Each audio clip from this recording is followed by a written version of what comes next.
Hola, buenos días, buenas tardes. Y a esta hora es complicado decir si es buenos días o buenas tardes. Oficialmente es buenas tardes, aunque suene extraño.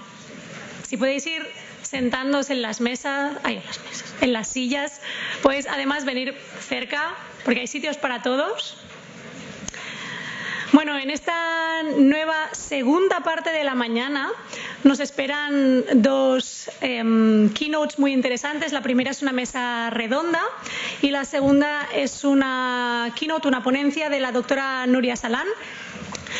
Pero vamos primero por la primera. Espero que el café, el zumo, el agua, el té os hayan sentado estupendamente. Para presentar esta sesión contamos con Josep María Cervera, que es director general de Editorial Cruïlla en representación de SM Educamos, quien ahora nos dirigirá unas palabras.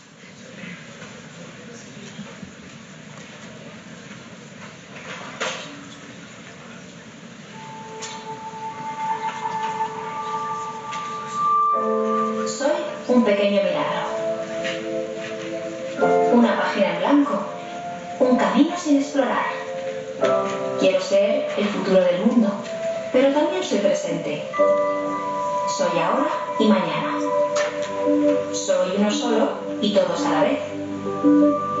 Porque soy lo que otros me darán, lo que otros me enseñarán, lo que otros me inspirarán, lo que haré yo por los demás. Descúbreme la grandeza de las pequeñas cosas.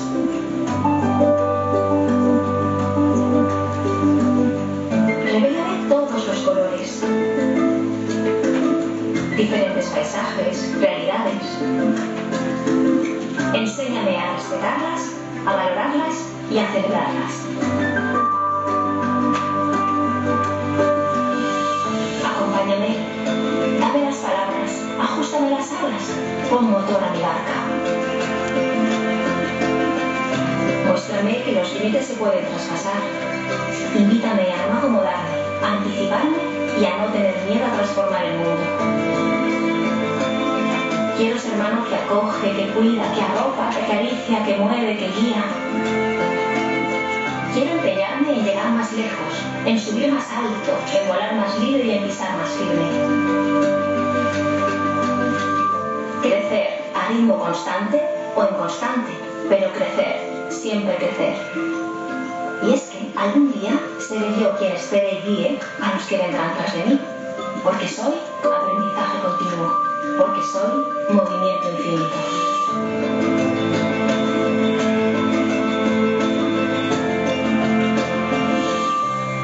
SM, la educación nos mueve.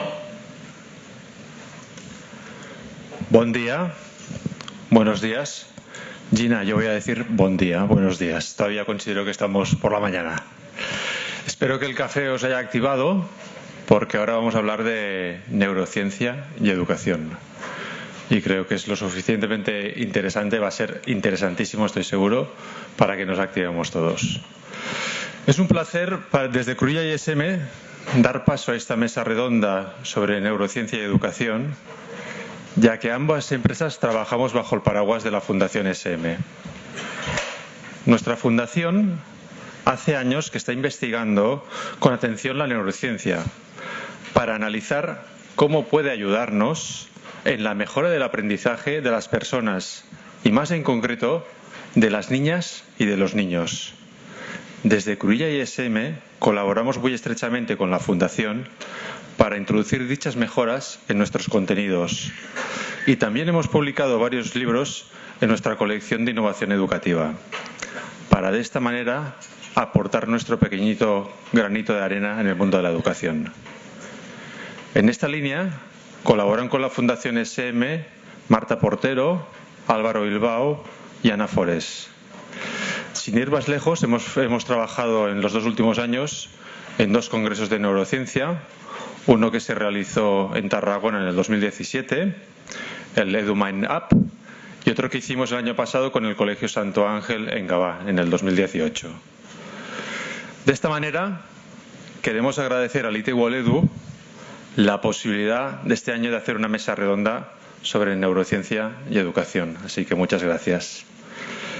Sin más dilaciones, daré paso al moderador de la actividad, al señor Miquel Àngel Prats, que ha hecho muchas cosas, pero voy a decir solo unas cuantas porque si no se nos puede ir de tiempo. Entonces, Miquel Àngel es maestro, es psicopedagogo y doctor en Pedagogía por la Facultat de Psicologia, Ciències de l'Educació i de l'Esport Blanquerna de la Universitat Ramon Llull de Barcelona. Es profesor titular de Tecnología Educativa e investigador responsable de la línea EduTIC del Grupo de Investigación Consolidado PSITIC. Además es miembro del Comité Científico del ITEBOL EDU. Así que adelante, Miquel Àngel. Moltes gràcies.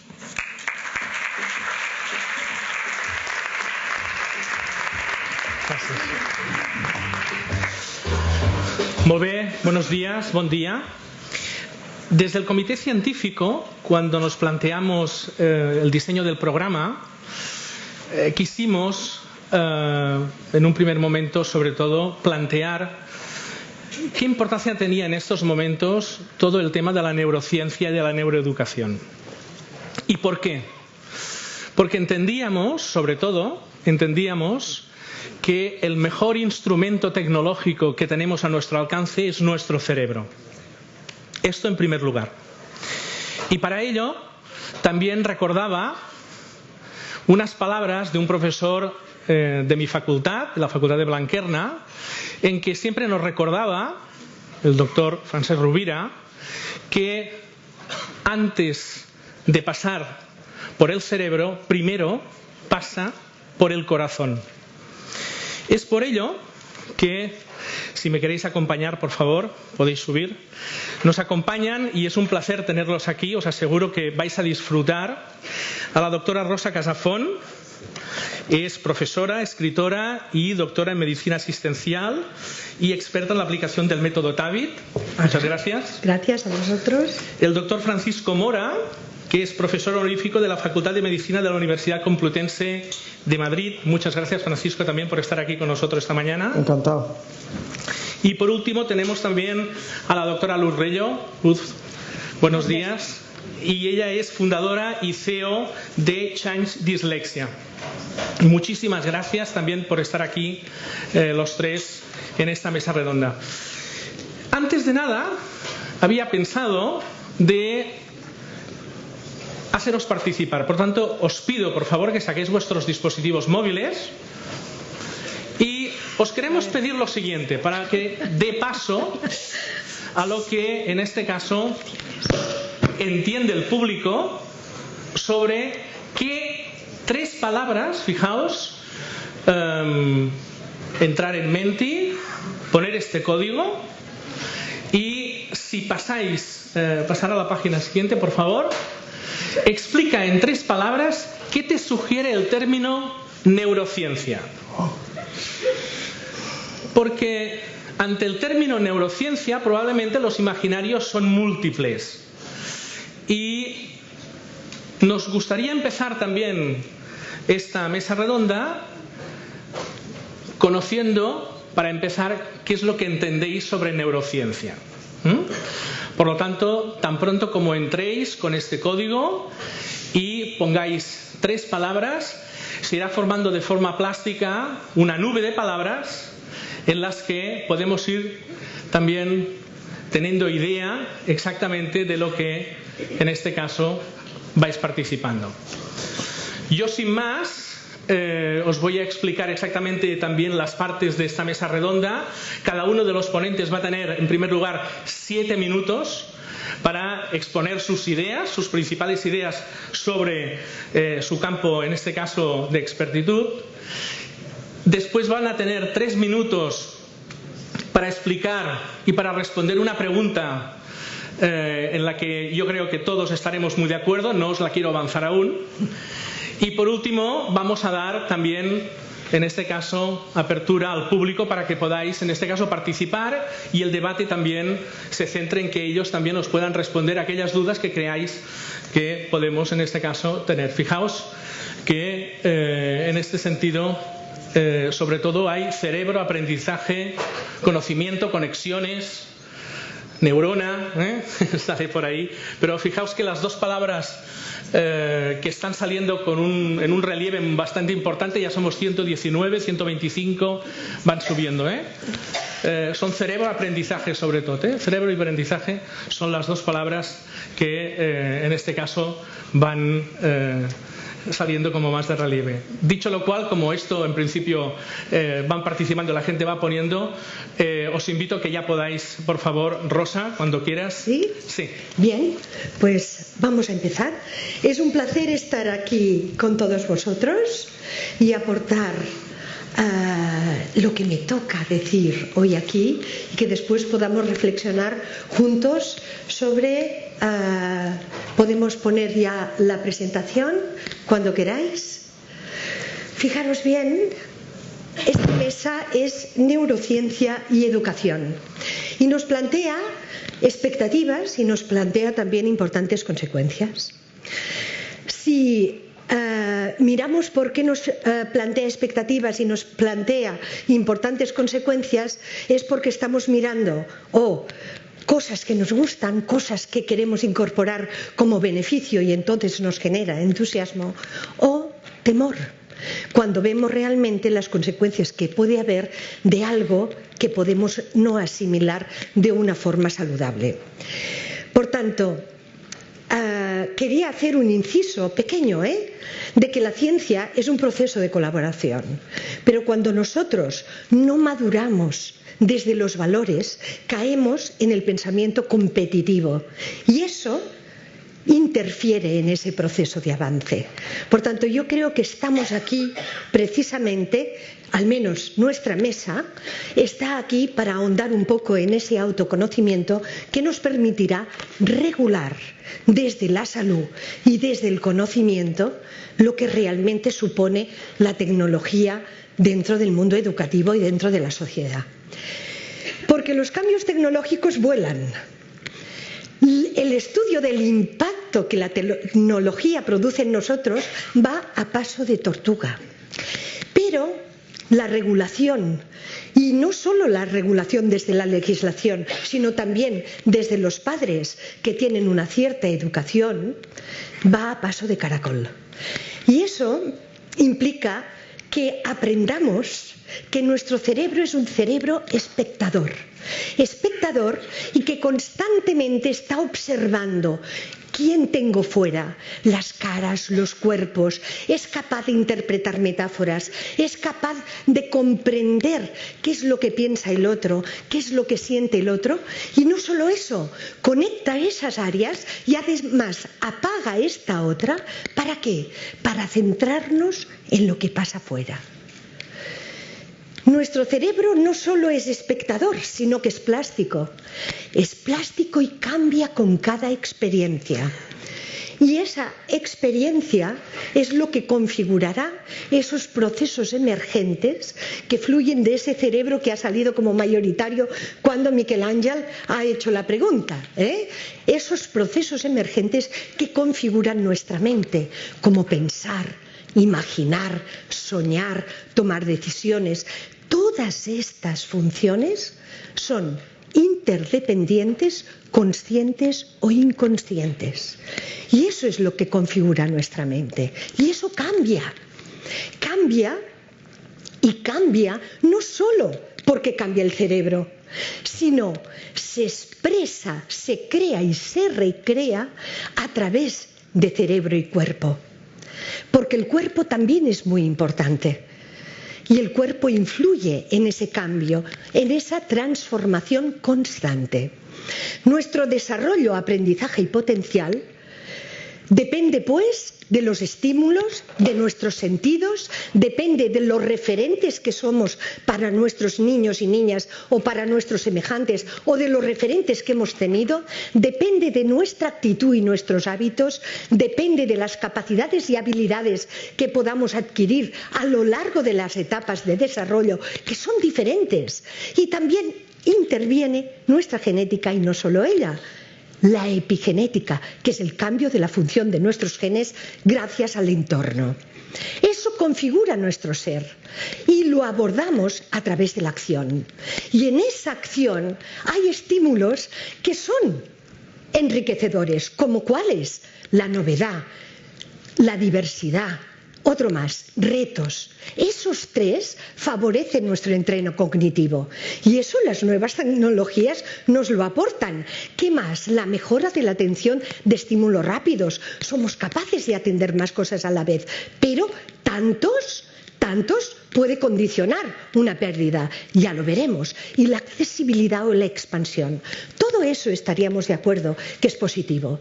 Pero tenemos algunos que no son tan positivos, como la inactividad de un exceso de estar parado ante la tecnología, o como la falta de interacción social, porque hay muchos estudios al respecto, como la falta de expresión hablada, no de la comprensión lectora como nos hablaba nuestro primer ponente, pero sí de la hablada, porque no nos comunicamos tanto, o la calidad de pensamiento.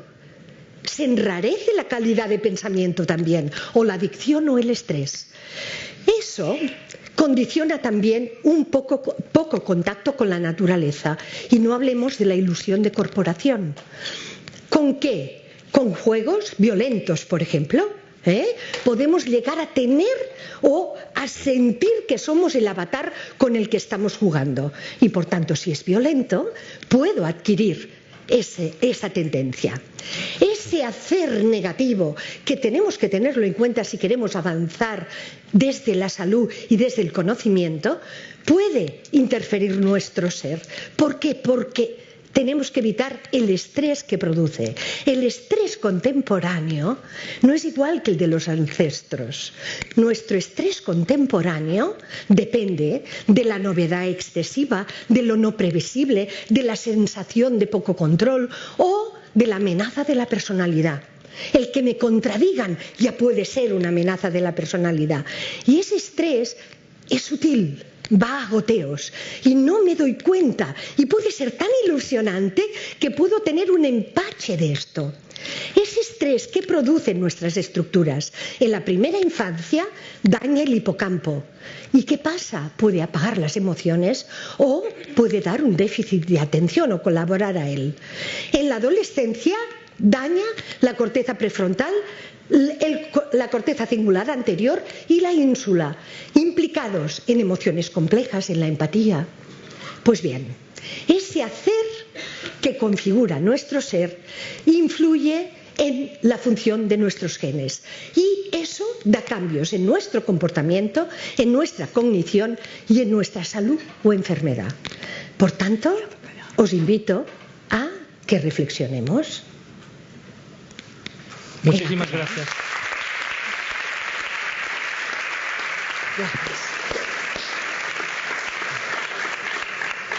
Francisco, cuando lo desees. Francisco, ¿no tiene presentación? ¿Qué? ¿No tienes presentación? No. Bien. Gracias.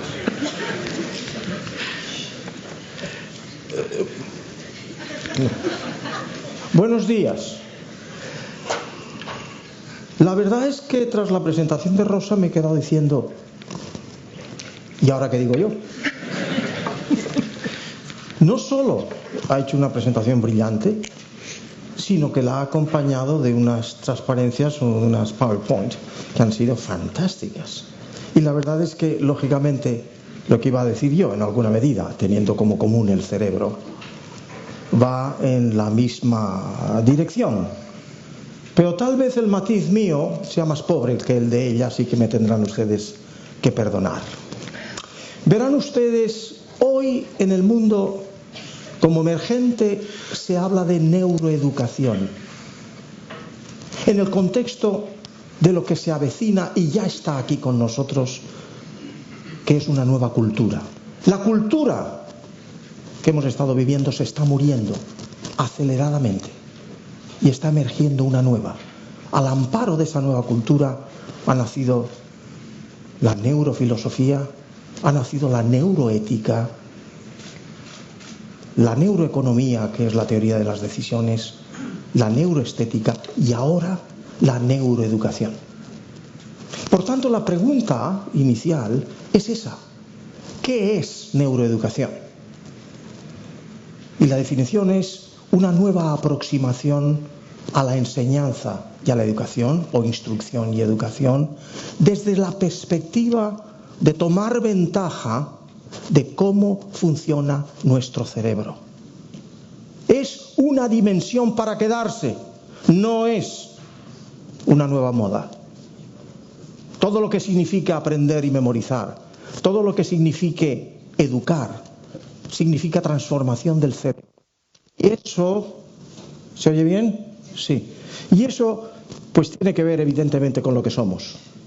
Miren ustedes, yo sostengo, por supuesto que no soy un genio, ni evidentemente me lo he inventado como tal, porque tiene sus antecesores en el siglo XVIII con la filosofía alemana, pero yo sostengo que el ser humano es lo que la educación hace de él. Por eso, y en países como los nuestros, es tan importante ser conscientes de eso e instrumentar políticas capaces de que nos demos cuenta de eso, de que somos realmente lo que se ha producido a lo largo de no más allá de 6.000 años, que significa una transformación no genética de lo que somos, sino una transformación cultural de lo que somos. Por eso yo suelo decir que un niño de hace 6.000 años en el Antiguo Egipto, trasladado a nuestros colegios, un maestro no sería capaz de ver la diferencia con nuestros niños. La enorme responsabilidad de un maestro, que no las tecnologías, y no hay tiempo para entrar en ese tema tan enormemente debatido y que debe seguir debatiéndose, pues de alguna manera es lo que hace que, insisto, el maestro, porque no hay posibilidad de transmitir humanidad si no es con un ser humano, y ese es el maestro, que no ninguna tecnología, es lo que hace, insisto y lo reitero, lo que el ser humano es, el producto de lo que un maestro, y a veces, tantas veces lo he dicho, es como si tuviese una varita mágica con la capacidad mágica de cada vez que enseña algo, si lo enseña amando lo que enseña, conociendo lo que enseña, y tiene la capacidad de abrir los ojos de quien escucha, transformar la física, la química, la anatomía, la fisiología y, por supuesto, la emoción y la razón del niño. Menuda responsabilidad. Eso requiere la transformación de la sociedad en apreciar y darnos cuenta del valor, junto con la idea de que hay una esquizofrenia entre familia y institución, me refiero al colegio. Un divorcio horroroso para darnos cuenta del valor que eso tiene para lo que son la enseñanza de los valores, de las normas y de lo que yo personalmente llamo hábitos éticos.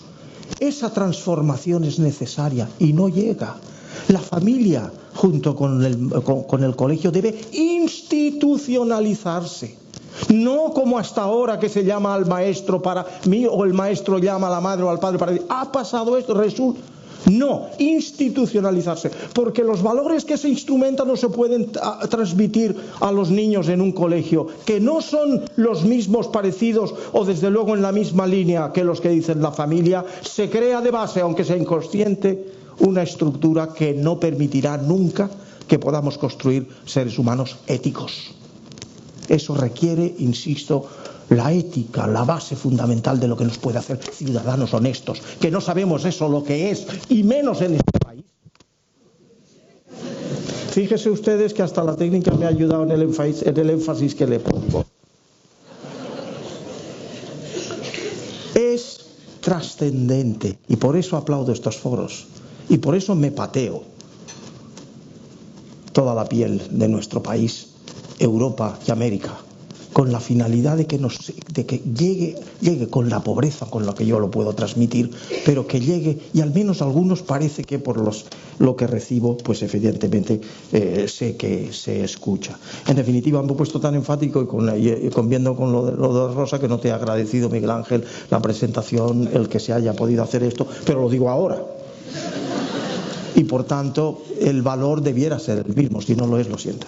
En cualquier caso, fíjense ustedes, por tanto, neuroeducación es lo que es decir, el tomar ventaja de los conocimientos que tenemos cómo funciona el cerebro, desde una perspectiva que significa tener en cuenta la evolución biológica de hace 3.000 millones de años, para saber cómo se han construido los códigos del cerebro que hoy operan para poder instrumentar lo que yo acabo de decir solamente en relación con la ética. Y en cualquier caso también, por supuesto, no solo en esa evolución, sino en lo que significa el arco vital humano, que significa el desarrollo del ser humano, en donde solamente unos cuantos matices. Miren ustedes, lo que yo fundamentalmente hablo es de códigos cerebrales. Códigos cerebrales quiere decir que nuestro cerebro no viene al mundo, de alguna manera, como una tábula rasa. Traemos códigos genéticamente programados, que es los que se expresan no desde el nacimiento, sino antes del nacimiento, y conocerlos bien es importante. El primero sería el código que yo llamo el lenguaje emocional. Sería largo, no puedo entrar en ello, pero es evidente que para mí el lenguaje... ¿Ya? Acaba los 4, pero... Ya, bueno, pues por lo menos sí, permítanme... me emociono a veces demasiado. Que el primer código que se pone en marcha, sí quiero decirlo al menos, es el de la emoción. Porque sin emoción no funciona ni nuestro cerebro ni lo que somos. Y por emoción hay que entender aquello que es el sustrato de los pensamientos. Sin emoción no hay pensamientos templados.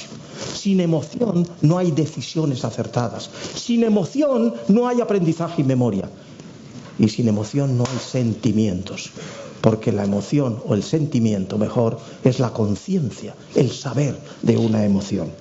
Hay periodos críticos en ese desarrollo y, por supuesto, también, y lo ha mencionado Rosa Casafont, hay los mecanismos plásticos que nos permiten ser diferentes cada minuto. Termino. Aprender y memorizar significa cambiar el cableado cerebral. Y digo, en ese terminar, que si alguien de aquí, con lo que ha dicho hasta ahora Rosa, tira luz, y digo yo, le ha resultado interesante y ha prestado esa atención, puede estar seguro que en 24, 48 horas su cerebro, en al menos algunas partes, será física y químicamente diferente. Muchas gracias.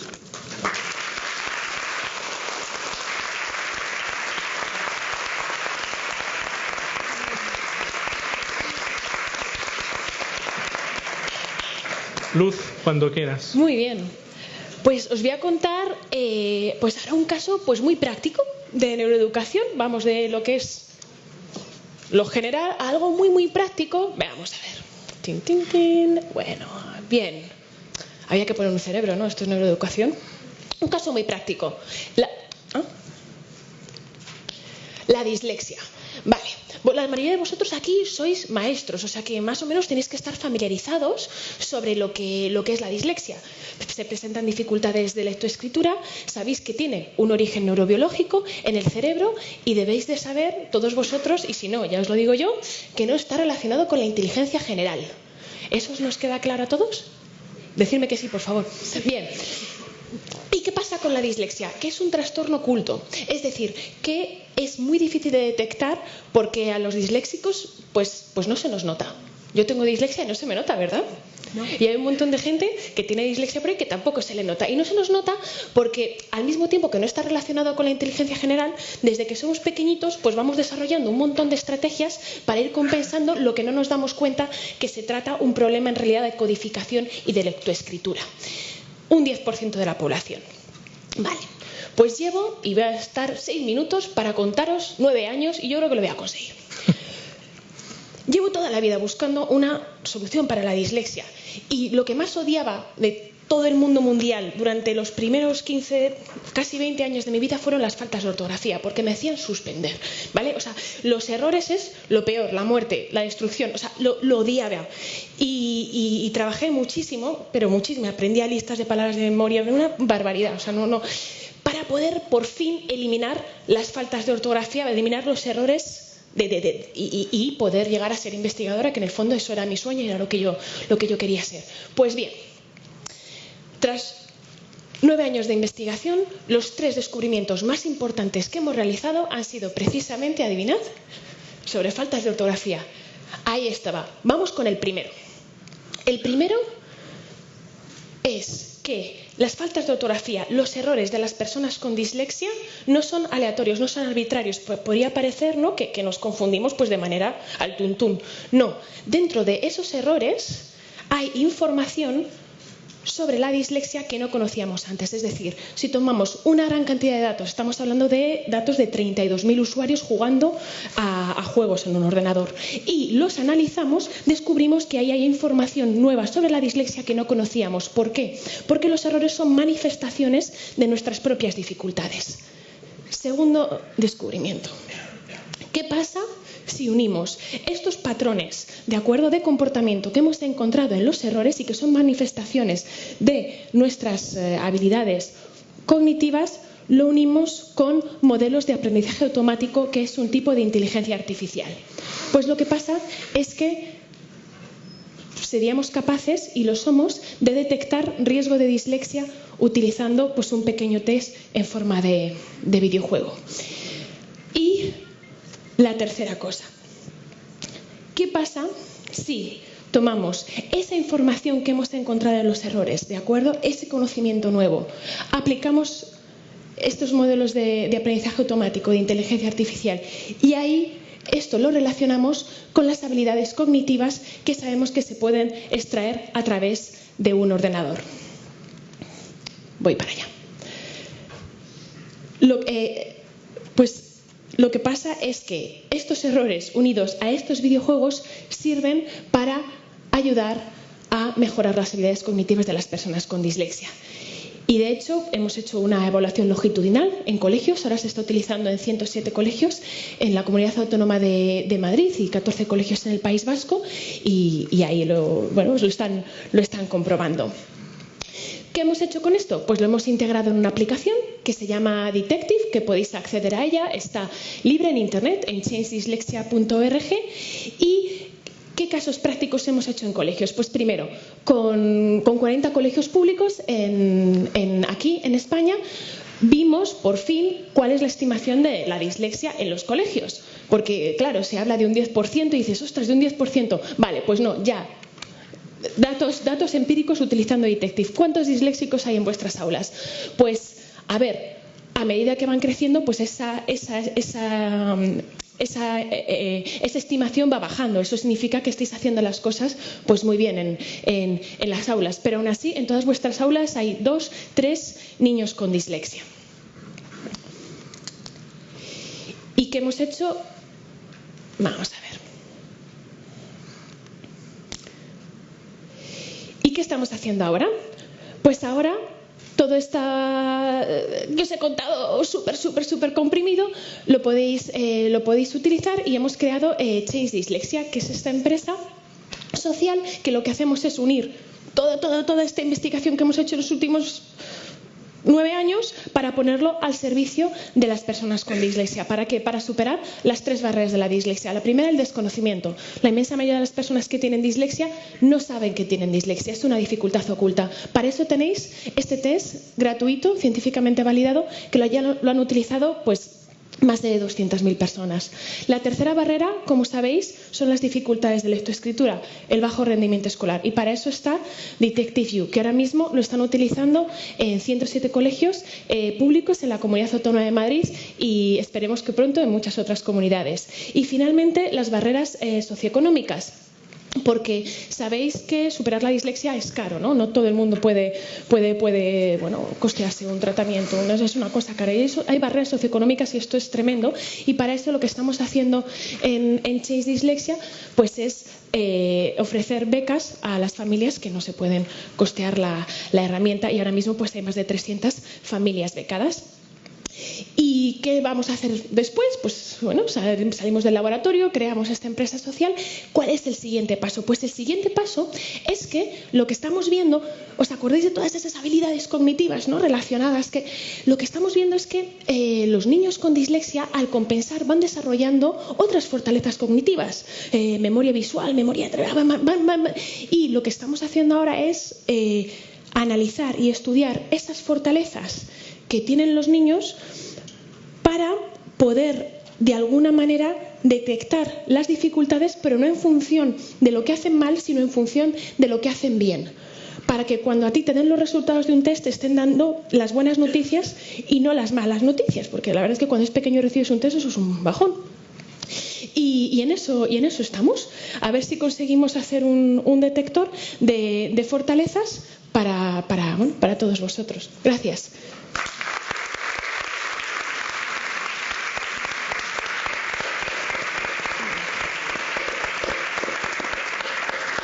Muy bien.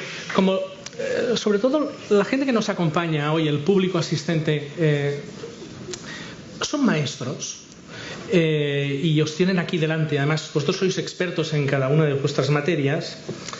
Yo creo que una de las preguntas que tienen todos y cada uno de ellos encima de la mesa es: oye, como expertos en neurociencia y en neuroeducación, ¿qué prácticas docentes podríamos aplicar ya, mañana mismo, en clase con nuestros alumnos, y que son, ahora fijaos bien, y que son claras evidencias de neurociencia?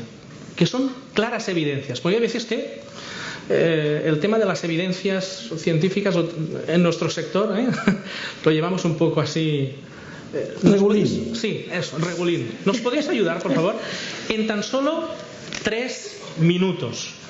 Bien. Rosa, por favor. Sí, va. Francesc, ¿proyectas lo que teníamos a medias tú y yo? ¿Dónde tenemos a Francesc? Se ha despistado. No pasa nada. Si lo proyecta después, y si no, os lo explico. No solo desde la neurociencia. Yo soy médico. Ya lo ha proyectado. ¿Veis? Aquí tenemos una neurona que es una neurona muy inteligente porque sabe moderar las cosas que impactan negativamente y sabe aprovechar las que realmente la hacen crecer. No tenemos que olvidar la salud, nunca, No solo estamos aquí para aprender, estamos aquí para persistir en esta vida, y la longevidad desde la salud es más larga que no si enfermamos. Por tanto, yo diría que todo eso que aparece en pantalla lo tenemos que integrar. Mañana, evidentemente, hay muchas cosas que ya las podemos integrar mañana y otras que nos irán saliendo mejor cada día que pase. Porque fijaros, dejadme levantar que si no, no me expreso igual. Fijaros que si empezamos por arriba está el ejercicio, la alimentación y el sueño. Necesitamos el sueño, el ejercicio y la alimentación para sanear nuestro cuerpo y nuestro cerebro. Pero no solo porque lo decimos, lo dicen los científicos, lo decimos los médicos o los psicólogos. No, porque tenemos evidencias, como ahora decía Miquel Ángel, de que realmente tanto el sueño como el ejercicio como la alimentación produce cambios en nuestros genes, de la función de nuestros genes, nos hace más sanos o peores en función de cómo practiquemos esos hábitos trascendentes. Estimular los sentidos, pero no solo el visual y el auditivo, como puede pasar a través de una máquina, y el tacto, y el sentimiento, porque el sentir es el más amplio de los sentidos. Relación de afecto, sonrisa, juego, estímulo de la curiosidad. Todo eso lo podemos incorporar en nuestros espacios educativos a través de tecnología, pero también sin ella. Integrar la naturaleza. Nos olvidamos de la naturaleza y nos quedamos delante de la tableta o del iPhone y no salimos a correr. No salimos a correr y tenemos que interactuar con la naturaleza y sus elementos. La meditación, la relajación o los espacios de silencio tienen que formar parte de nuestro proyecto de vida. Además, porque sabemos que se producen cambios de la atención y de las emociones en nuestro cerebro. Y no me extiendo porque ya me quedan 2 únicas finales, y es integrar la educación cognitivo-emocional. Siempre hablamos de las emociones, pero el doctor Mora ha dicho, sí, tenemos que hablar de las emociones. Sí, Paco, ¿por qué? Porque somos antes emocionales que racionales. Pero Emoción y pensamiento van juntos. Pensamos durante todo el día, por tanto también tenemos que aprender a pensar. Y eso se tiene que integrar en nuestro proceso de desarrollo. Desde chiquitines, desde el útero de nuestra madre, ya tenemos que generar buenos pensamientos para que este niño o niña crezca dentro de nosotros con valor.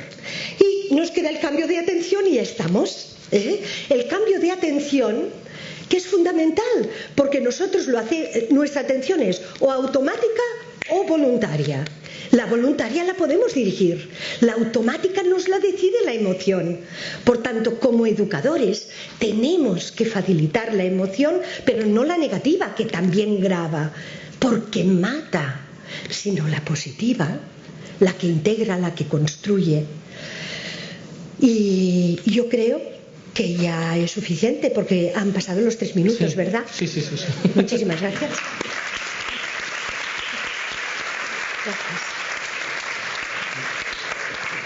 Francisco, en 3 minutos. ¿Qué prácticas docentes Solo 3 minutos. es lo que hay?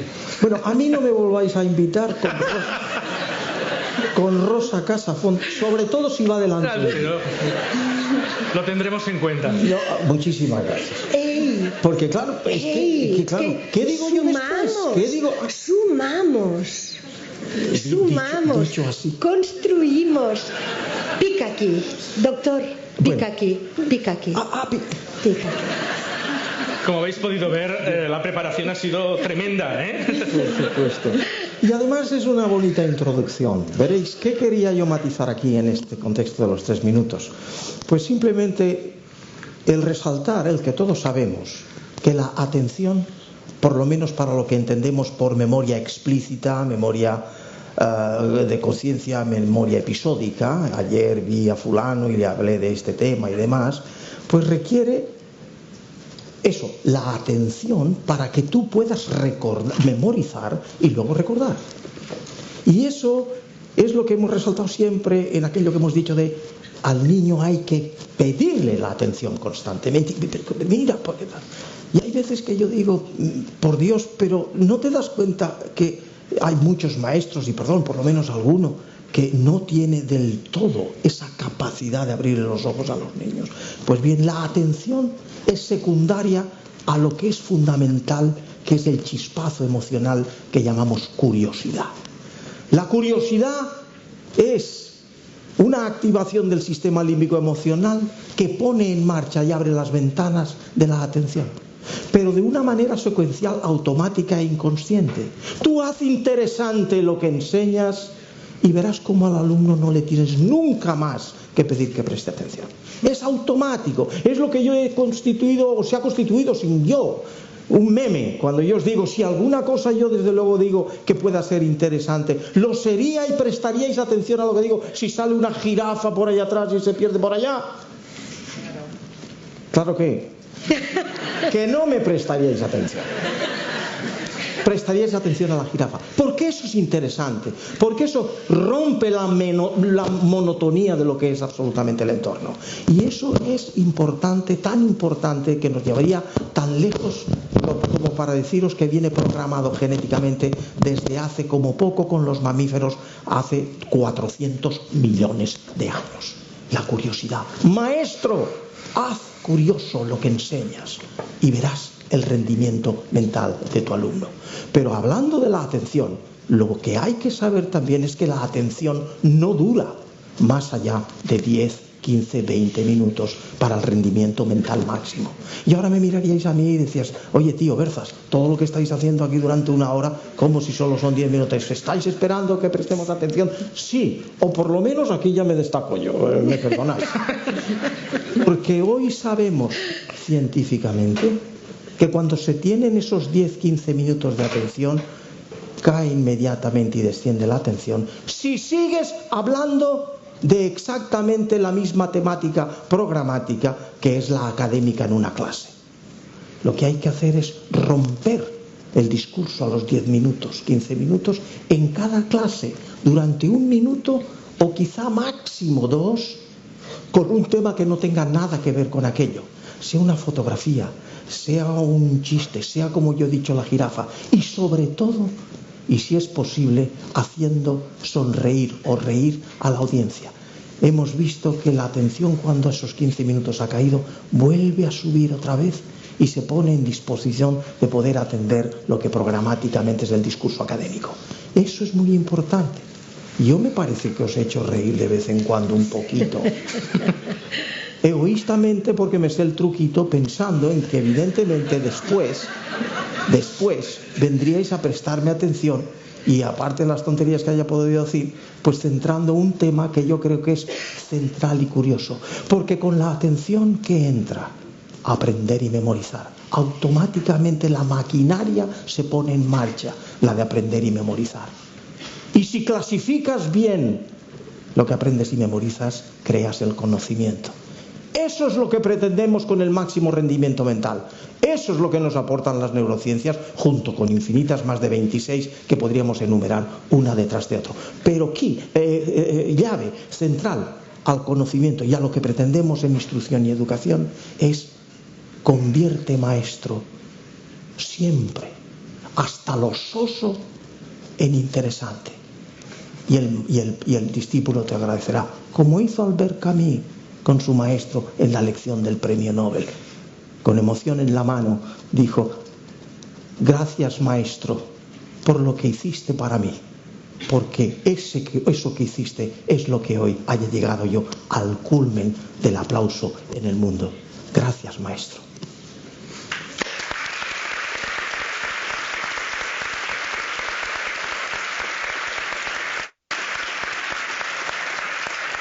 Te lo ponen fatal. O sea, ya, yo qué sé. ¿Y has visto clases de 10 minutos o 15 y hacer reír? No, o sea, ya, bueno, yo lo voy a intentar. Ya. Sí, estoy aquí. Muy bien, Luz, cuando quieras. Dime. En 3 minutos, ¿qué prácticas nos podemos llevar a...? De acuerdo. Pues es una práctica muy sencilla en realidad, y es algo que creo que puede causar un impacto positivo en vuestros alumnos que lo están pasando mal, porque en todas las clases ya sabéis que hay niños que lo están pasando mal, y a lo mejor no lo están pasando mal por causa de la dislexia, a lo mejor lo están pasando mal porque todos vosotros sabéis, y me vais a disculpar la expresión, pero sabéis que hay profesores chungos. Entonces, y profesores que hacen pasar mal las cosas a los niños, y en todos vuestros colegios hay algún profesor de esto y lo sabéis. Entonces, sí, no es muy políticamente correcto, pero es verdad. Entonces, claro, no os voy a decir que os enfrentéis a esos profesores porque es complicado, pero lo que sí os voy a pedir es que vosotros también sabéis, como profesores, a qué niños les están haciendo la vida imposible. También lo sabéis. Entonces, ya que lo sabéis, ayuda mucho a esos niños, de verdad, o sea, sonreírles de vez en cuando en el comedor, en el patio, cuando hagan algo bien, sonreírles, ¿sabes? Solamente una muestra nada mínima de sonrisa, de cariño, porque eso a mí me lo hacían algunos profesores, ostras, y me acuerdo todavía, ¿sabes? Y me ayudó un montón, y creo que es algo muy sencillo, relacionado con la emoción, relacionado con la atención, y que lo podéis hacer gratis, nada, así, fácil. Y ya está.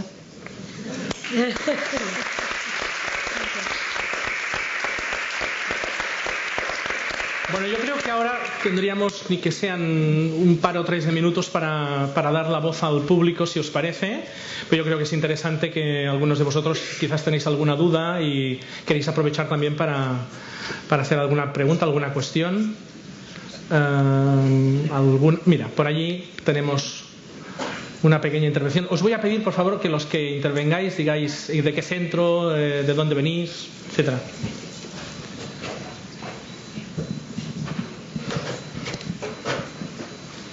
Hola, buenos días. Muy agradecido por las ponencias de los 3 ponentes. Yo vengo del Colegio Montessori Palau de Girona, un centro que aplica la pedagogía Montessori. Mi pregunta iba dirigida un poco para la edad adolescente de estos chicos y chicas de primero y segundo de ESO. que bueno, están en ese periodo, me parece que se llama de poda sináptica, o no sé si es exactamente la palabra, y me gustaría saber qué opinión tenéis de que estos chicos chicas en algunos centros se encuentren pues pasando esas 5 o 6 horas delante de pantallas todo el rato, y cómo se desarrollan luego estas habilidades sociales que me parece, por lo que estáis diciendo, que se tienen que ejercer en el cara a cara realmente y no a partir de estas pantallas, ¿no? ¿Qué opinión tenéis? Pues venga. Sí, bueno, Sí. trabajo en informática, sí. Y creo que además estamos los tres de acuerdo. Está claro que en los primeros años, y de esto ya hay muchos estudios, esto no es que lo digan los gurús, o sea, ya se sabe que en los primeros años los primeros años, no en la adolescencia, el uso de pantallas pues tiene un impacto negativo luego en un montón de habilidades, socialización, atención, un montón de habilidades. Ahora bien, más adelante, pues bueno, ahí el impacto, yo los estudios que conozco sabemos que es menor, pero que no debe ser tampoco masivo. Yo ya dejo a Rosa y a Fernando, que antes hemos estado hablando acaloradamente de esto. Paco, ¿quieres decir tú algo primero? Porque como antes he empezado yo, si quieres ahora empiezas tú. Y después yo me añado, ¿eh? Ha sido muy hábil aquí, Rosa, ¿eh? Sí, de desviar. Ha sido muy hábil el Hombre, tema. es que yo quiero que me volváis a invitar junto con Francisco Mora. Con el Y tema eso de la que deferencia y lo... Eso que diga que detrás de mí no, pues yo le dejo delante. ¿Va? ¿Va, Paco? Bueno, va. ¿Qué puedo yo decir? Puedo decir realmente de la adolescencia algunas cosas, efectivamente. Bueno. Mire usted, el problema central, y su colegio es un colegio magnífico en el que he tenido la oportunidad, quizá usted lo sepa, de visitarlo y dar una conferencia en él, y me lo pasé muy bien con la invitación. Y ahora tendré la oportunidad de estar con ustedes en el Congreso Europeo, que doy la conferencia inaugural. En cualquier caso, efectivamente, la adolescencia es un capítulo extraordinariamente difícil, y lo es porque de alguna manera hay una tormenta cerebral después de lo que es la inundación hormonal con la pubertad. El adolescente, la característica fundamental es que requiere recompensas casi para todo lo que hace, con un control muy difícil. Lo que quiero es aquí y ahora, y está demostrado muy bien en los últimos trabajos en New York, bueno, en revistas de prestigio. Es decir, ante cualquier estímulo, que cualquier edad del arco vital humano tiene un determinado punto de liberación de la actividad de los sistemas mesocorticales o mesolímbicos, el del adolescente lo tiene multiplicado por 4. ¿Qué es lo que arranca de ahí? Pues constantemente lo que arranca es la frustración, porque nunca obtiene lo que realmente está codificado y esperando. Y ese es un problema grave. ¿Cómo se puede solucionar? Haciéndolo muy breve, porque la verdad es que solamente hablar del cerebro nos llevaría aquí un buen rato, con la poda que usted ha mencionado. Pero es que no solo hay poda, hay áreas como la 47 de Brodmann, que puede significar incluso que hay pérdida neuronal en el reajuste de un cerebro que de lo juvenil pasa a lo que teóricamente es ya la edad adulta. Pero es que habiendo estos problemas, los problemas añadidos en cerebro es que hay áreas del cerebro que fundamentalmente son las medio frontales, que están sin madurar, están absolutamente en disposición de madurar a partir de la adolescencia y hasta los 25, 27 años, que es cuando ya comienza en nosotros el envejecimiento. Oye, aceptan lo que digo, ¿eh? No. Es que... Has visto que tienes la atención entera. Esto del 25, 27 años, el envejecimiento, como está constatado que es así, ha sido aceptado tal. O sea que la mayoría de aquí, en fin, no diría todos, pero la mayoría estamos viejos. Así que cuando me miran a mí, quieto ahí parado, que aquí estamos todos en la misma onda. En cualquier caso, hay, digo, pérdida neuronal, hay un reajuste que no se alcanza hasta esa edad, que es la mielinización. Y sabéis, esas áreas fundamentalmente prefrontoorbitarias, que es lo que hacen el control del sistema límbico, la parte que efectivamente puede inhibir lo que es la espontaneidad, la parte que puede inhibir la impulsividad, la parte que puede inhibir todo eso. Para arreglar eso en alguna medida, hay que comenzar desde el mismísimo nacimiento a construir el ser humano en lo que yo llamo hábitos éticos. No hay posibilidad de construir un ser ético, y menos cuando se llega a la adolescencia, que como a veces dicen, tengo un problema con el niño adolescente, ¿qué hago, profesor? Digo, devuélvale usted los 2 años y me lo vuelve a traer. Porque no hay ya esa posibilidad.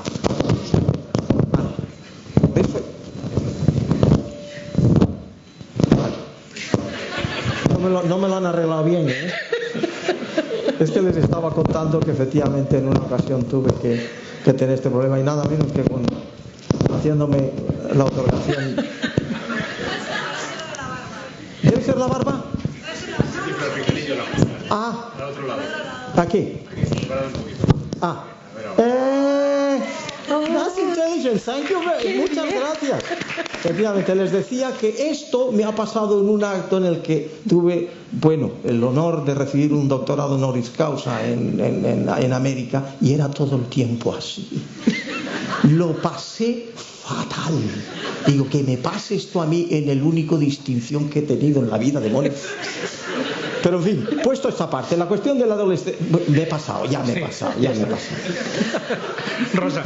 Me gustaría añadir algo que es difícil, porque ya veis que el doctor Mora tiene mucho que contarnos, y además muy bueno. Es un honor estar aquí con él y con Luz y con Miguel Ángel.